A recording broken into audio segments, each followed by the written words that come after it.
Google पर search करेंगे तो अभी मत करना, आ जाएगा।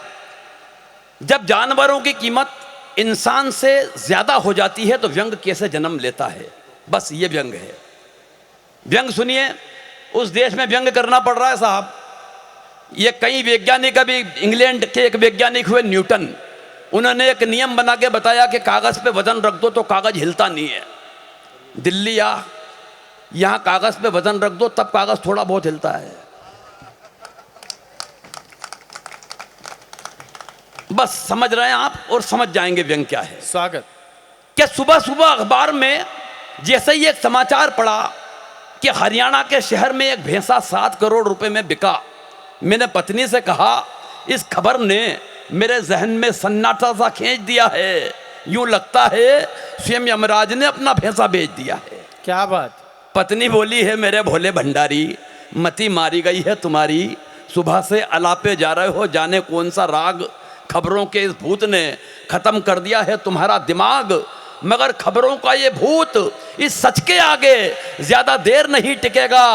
अरे जिस मुल्क में स्वयं यमराज 2 कौड़ी में बिक जाते हो, वहां उनका भैंसा 7 करोड़ में कैसे बिकेगा। क्या कहने, वाह वाह वाह वाह। व्यंग तक पहुंच गया, फिर दूसरी पंक्ति संभाल लेना। जहां 7 करोड़ में कैसे बिकेगा, फिर भी अगर ऐसा हुआ है तो मैं यही कहूंगी कि ऐसे हालात ही मुल्क को बीमार बना देते हैं। और भैंसा 7 करोड़ में बिक भी गया तो हैरत कैसी मेरे हुजूर, ये वो मुल्क है जहां गधे भी करोड़ों में बिक के सरकार बना देते हैं। बहुत अच्छे। तो सुबह सुबह इन्हें कोसने की ना भूल कीजिए, पहली बार कोई गधों से ऊपर उठा है, बधाई कबूल कीजिए। मैंने कहा सच कह रही हो मेरी जान, मगर इतनी ही है अगर भैंसों और गधों की पहचान, तो तू भी मेरी जिंदगी पे एक एहसान कर देती। इन 2 गधों को जन्म देने की बजाय एक भैंसा जन्म देती, इन 2 गधों को जन्म देने के बजाय एक आध भैंसा जन्म देती। लोग भी हो गए हैं कैसों कैसों के बाप, हम भी हो जाते गधों की जगह भैंसों के बाप। बहुत अच्छे। अब पत्नी के तरकश का तीर मैंने ब्रह्मास्त्र की तरह झेला, उसने तुरंत ही मार दिया, नेहले पर देहला। बोली क्या बताऊं मेरे प्रीतम, हम तो इस सृष्टि के रचयिता के द्वारा छले गए हैं। और एक पंक्ति में हास्य, व्यंग और ठहाका तीनों आ जाए तो विदा करना गोविंद राठी को। हम तो इस सृष्टि के निर्माता के द्वारा छले गए हैं। अरे मैंने तो भैंसे ही पैदा किए थे कमबख्त, मगर दोनों के दोनों बाप पर चले गए। दोनों के दोनों बाप पर चले गए हैं। अरे तुमसे ज्यादा तो दुखी मेरी राम कहानी है, मुझे तो उम्र भर 3-3 गधों से निभानी है, मुझे तो उम्र भर 3।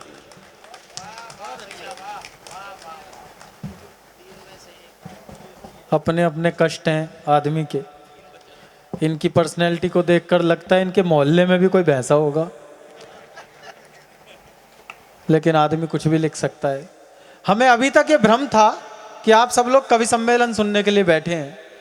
अभी शंभू भी मुझसे ये बात कह रहा था कि ऐसा कवि सम्मेलन बहुत दिनों बाद हुआ है, यहाँ लोग अभी तक बैठे हैं।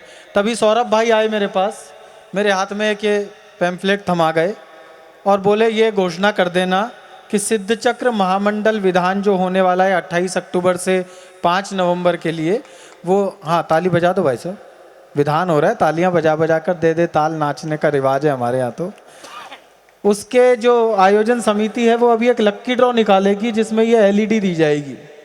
तो ये सब लोग एलईडी के लिए बैठे हुए हैं, हम कवि सम्मेलन यूं ही सुनाए जा रहे हैं, पर ये निकलेगी तभी जब आप कवि सम्मेलन सुन लोगे, उससे पहले ये नहीं निकलेगी। एक बार जोरदार तालियां बजाएं गोविंद राठी जी के लिए। अच्छा, आप लोग इतनी जोरदार बजाते हो क्या?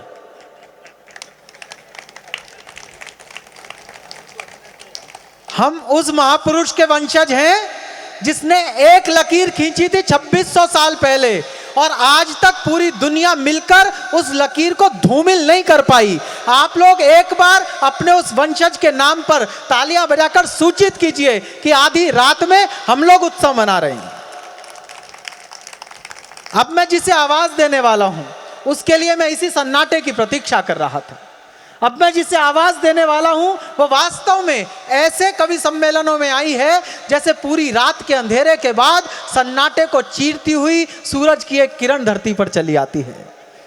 मनु वैशाली को जब सुनता हूं तो मुझे दुष्यंत का एक शेर याद आता है कि घंटियों की गूंज कानों तक पहुंचती है, एक नदी जैसे दहानों तक पहुंचती है, अब इसे क्या नाम दूं, ये बेल देखो तो कल उगी थी आज शानों तक पहुंचती है। बहुत दिनों बाद मंच पर एक ऐसी कवित्री आई जिसकी कविताएं सुनकर लोगों ने यह कहा कि वो वाली कविता वाली वो बच्ची सी बुला दो जी, वो लड़की बुला दो, बहुत अच्छी कविता सुनाती है। ना उसने मंच के लटके झटके सीखे, ना उसने अतिरिक्त श्रृंगार करना आवश्यक सीखा, क्योंकि वो जानती थी कि जिसके शब्द सिंगर गए उसे काया सिंगारने की जरूरत नहीं पड़ती। और मनु इस मंच के लिए सबसे समीचीन इसलिए भी है, कई बार जैन समाज के लोग पूछते हैं कि कवित्रियां तो श्रृंगार पढ़ती हैं, यद्यपि मनु संवेदनाएं पढ़ती है। कई बार जैन समाज के लोग पूछते हैं, बोले साहब हम तो ब्रह्मचर्य के लोग हैं, कवित्रियां तो श्रृंगार पढ़ती हैं, ये श्रृंगार रस की जैन समाज के कार्यक्रमों में क्या आवश्यकता है? आपकी ओर से सही जवाब दे दूं दुनिया को तो जरा चैतन्य होकर मुझे बताना कि आपकी चेतना अभी तंद्रा की खो में खोई नहीं है। थोड़े जीवित होकर सुनना। मैंने बताया कि श्रृंगार का इस दुनिया में अगर किसी कौम को अधिकार है तो वो हम जैन समाज के लोग हैं, क्योंकि पूरी दुनिया में कहीं भी जब किसी ने प्रेम किया, दुनिया की जितनी प्रेम कहानियां हैं उन सब में हर प्रेमी ने अपने प्रेमी को अपने जैसा बना लेने के सारे प्रयास किए।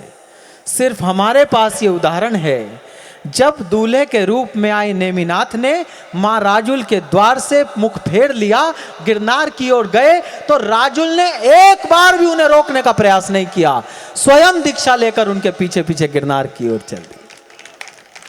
इसीलिए हमसे ज्यादा प्रेम ना तो दुनिया में कोई कर सकता और ना सोच सकता। हम बिल्कुल अलग तरीके के लोग हैं। अब इस अलग तरीके के मंच पर मैं वो लाडली बिटिया आपको सौंपता हूं, बस 4 पंक्ति उसकी भूमिका में पढ़ता हूं। समझिएगा कि हिंदी कवि सम्मेलनों ने क्या सितारा पाया है। आप लोग थोड़े चैतन्य होइए। इस महफिल में गुपचुप बैठी एक कलम ऐसी है, थोड़े जीवित होइए। इस महफिल में गुपचुप बैठी एक कलम ऐसी है जिसने गालिब से गजलें पाई हैं, तुलसी से चौपाई ली है, कविता के उद्दीप्त सितारों उसको किरणों से दुलराना, उसने कविता के आंगन में अभी अभी अंगड़ाई ली है। जोरदार तालियों में आवाज दीजिए मेरी प्रिय कवित्री को जिसका नाम है मनु वैशाली। हाँ बेटा, इससे सेट कर ले।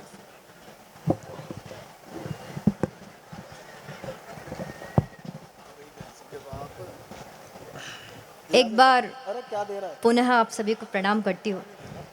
मेरी आवाज़ आप सब तक सही पहुँच रही है? बिल्कुल। कवि सम्मेलन की अब तक कितनी सफल पारी खेली गई ये आपके खिलखिलाते चेहरे बता रहे हैं, लेकिन मेरा मन एक जगह अटका हुआ है। दूसरे क्रम पे चेतन ने पढ़ा, संजय भैया ने पढ़ा, दूसरे क्रम पे जहाँ मैं अटक गई थी मैं आपको एक बार वहीं ले चलती हूँ। स्वागत। मंच शुरू हुआ, कविता शुरू हुई, बात हुई बेटियों की पीड़ा की, बात हुई बेटियों की संवेदनाओं की गीत की बात हुई। भैया ने संवेदना का गीत पढ़ा, मैं वहीं अटकी हुई थी। एक बात जो मेरे मन में आ गई है, जो मुझे लगता है कि मुझे यहाँ पे कहना चाहिए, विशेषकर तब जब मैं मंच पर इकलौती बेटी या कहूँ कि महिला शक्ति का नेतृत्व कर रही हूँ।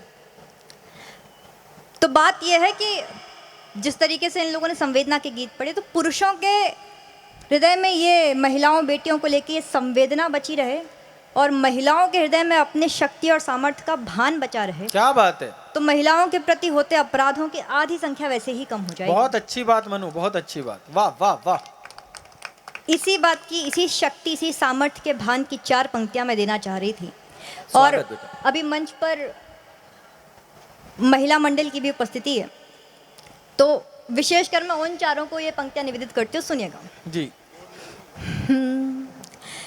शक्ति की साध्य संकल्पना हो गई।